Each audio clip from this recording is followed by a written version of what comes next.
Hello, technical drawing students, and I hope you are all in good spirits. Mr. Mullins from Fauquier High School, Mr. Davidson from Kettle Run High School, and myself, Mr. Potts from Liberty High School, miss you all and wish you the best. I am going to introduce the architectural unit to you. The goal is to touch on some important competencies in our course, but more importantly, to have fun and learn a little bit about architecture and your house in the process. We're going to go through this PowerPoint, and it's going to give you some information about architectural drawing, and it's going to give you information about the different parts such as elevations, wall sections, floor plans, but we're going to emphasize is the floor plan. We're going to go through the process of learning about floor plans, and then we're going to do our own home. We're going to do a floor plan of our own home. And I'm going to help you go through that process, and hopefully it'll be stress-free and also maybe fun. I'm hoping it's fun. I messed around with it today, and I really enjoyed it, and I'm going to keep working through that. Okay, this first page of the PowerPoint shows some objectives. So you can read that if you wish, but I'm going to go through the PowerPoint, and we're going to talk about the different things in this PowerPoint. This first slide shows a house, and it shows all the different components, members, parts of the house. So you can spend some more time on that, but everything has a name and what its name is, where it is in the house. Okay, as we go through, this is a part of a wall section. Okay, you can see the interior components and their names in the wall sections. Here's another view of the wall section, showing all the way from the roof to the foundation and the names associated with each part. Here's another one, which shows some of those same components, but they don't overburden you with too many different names on each slide, so they give you several slides showing the same parts.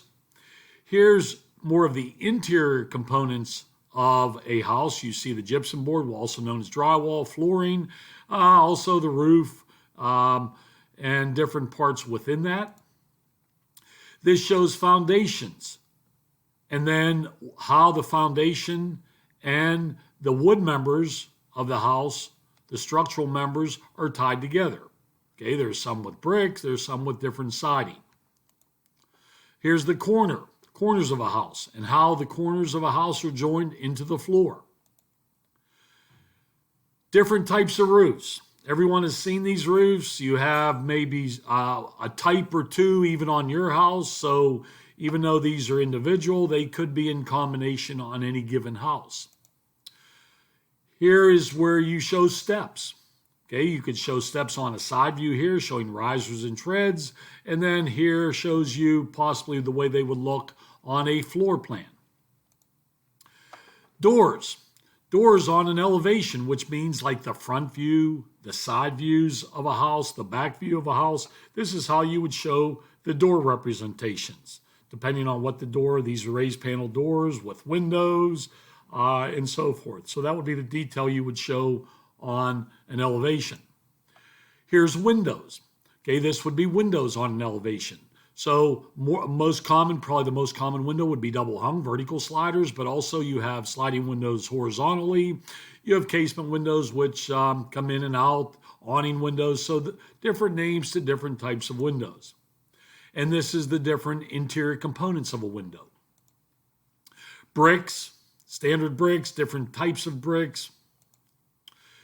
This is material lists and the symbolism for materials. So concrete would look like this, finished wood, structural wood, different things like this that are involved in architecture. Here is floor plan view of window representations. This is a double hung window, how you would represent that on a floor plan. This is a double hung window with brick veneer, casement windows, and so forth. Okay, so as you look through here, it shows you representation that we'll probably get to, but we're going to do it more in a sketching fashion. Here's more representations. This is doors, okay? Different types of doors. You got bifold doors, you got accordion doors, you got double acting doors, single swing doors, double doors. So different doors and how they would be represented on a floor plan. And this is a floor plan. Okay, this is a pictorial view of a house.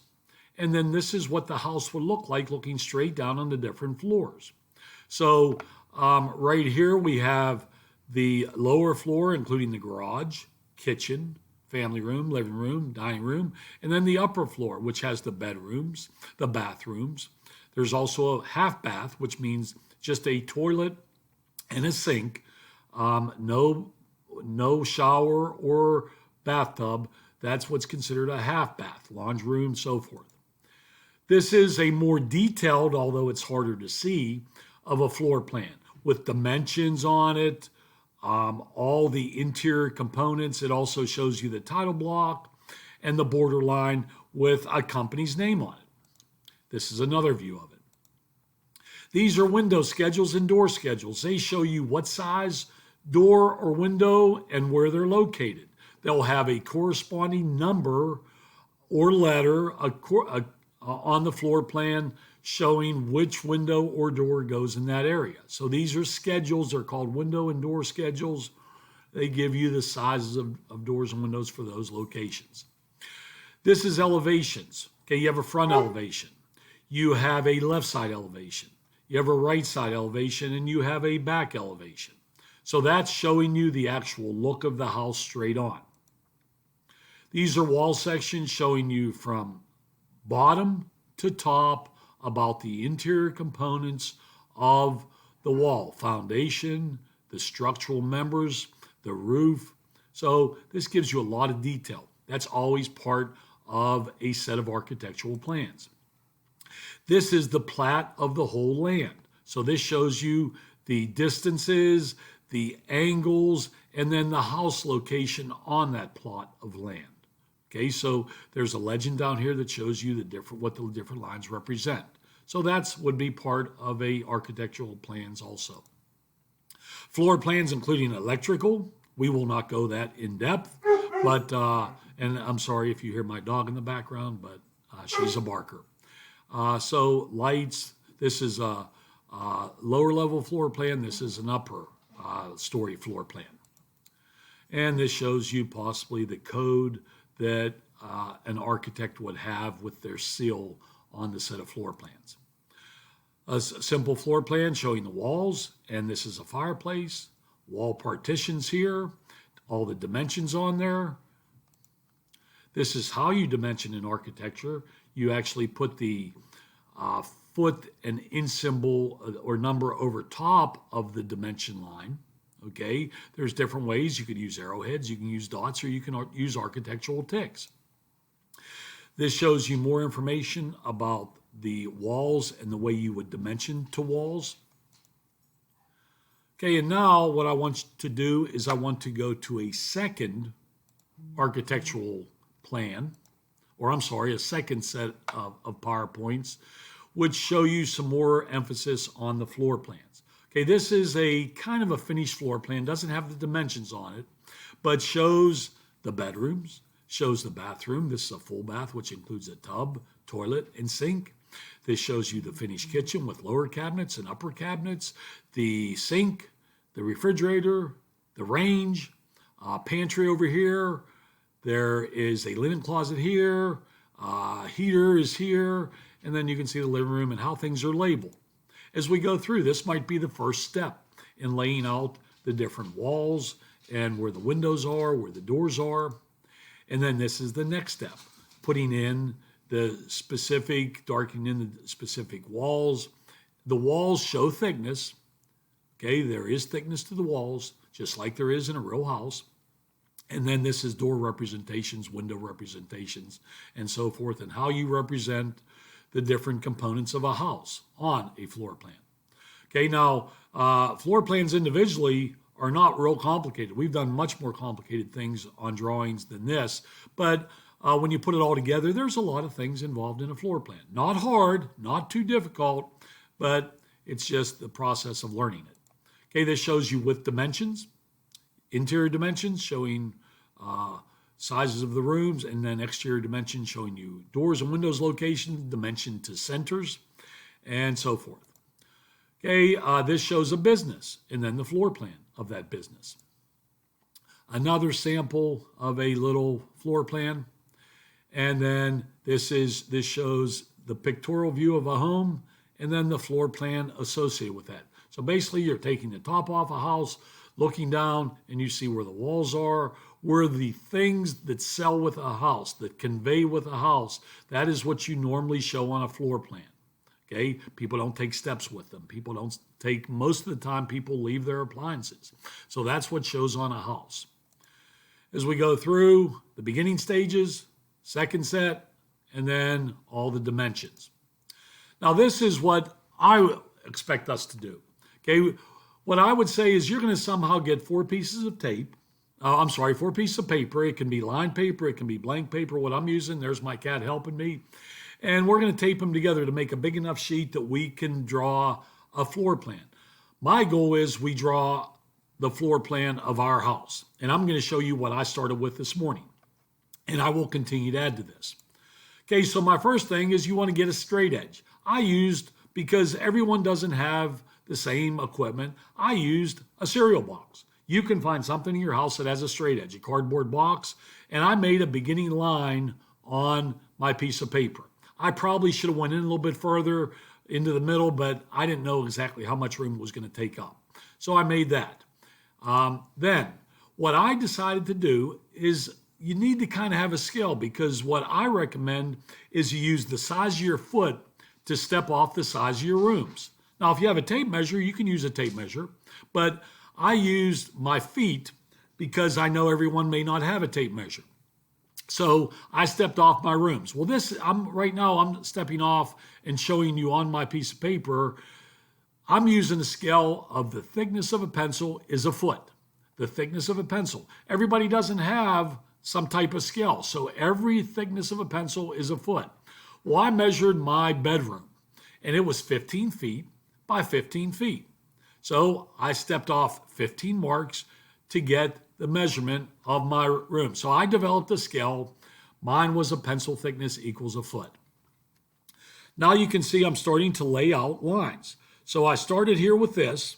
Now a foot is the thickness of my pencil. Well, I made half the thickness of the pencil, which is 6 inches, the thickness of the walls, because the walls have to have thickness. So I started here and I went down the length of my house. I measured off using the thickness of a pencil. And this is my upper wall. This is my lower wall. These were just extended some because I needed 2 points to make a straight line. But this is not part of my floor plan. It goes from here to here to here, and then I haven't done the right edge yet. Okay, so again, I'm putting extra information up here. Okay, this shows the right side of my floor plan. So I started with my left, 6 inches, which is half the pencil thickness, was the thickness of my walls. And then this was 15 pencil thicknesses to make my bedroom. Okay, this was 15 pencil thicknesses to make the other depth of my bedroom. And then this is my walk-in closet and where my bathroom's going to be. This is the rest of my floor, which I'm still working on. So then I got the eraser, and where I can show you back, but where these overlapped, I wanted to erase the corners. So I erased the overrun lines, cleaned up the corners and overrun lines, cleaned them up a little bit so that I just have my thickness of my walls and then my interior room sizes. Now, I still didn't open them up with doors or windows, which I'm going to show on the next set of slides, but this is a beginning. And you can see again, this is the bedroom, this is going to be the closet, this is going to be the bathroom. There's my cat. It's resting right now because it's a little bit exhausted, but this shows you what I have. This is my first floor. It's just started, but it shows you the outline of my first floor, my master bedroom, closet, and now over here is my living room, dining room, kitchen's going to be in here, steps going down. So all that is part of the floor plan. I did a little bit more. We're working on going down the steps to my front door, which is right here, but I am running out of time. So this is what we're going to start with, and then we're going to go step by step, developing your own formats. You have fun with it.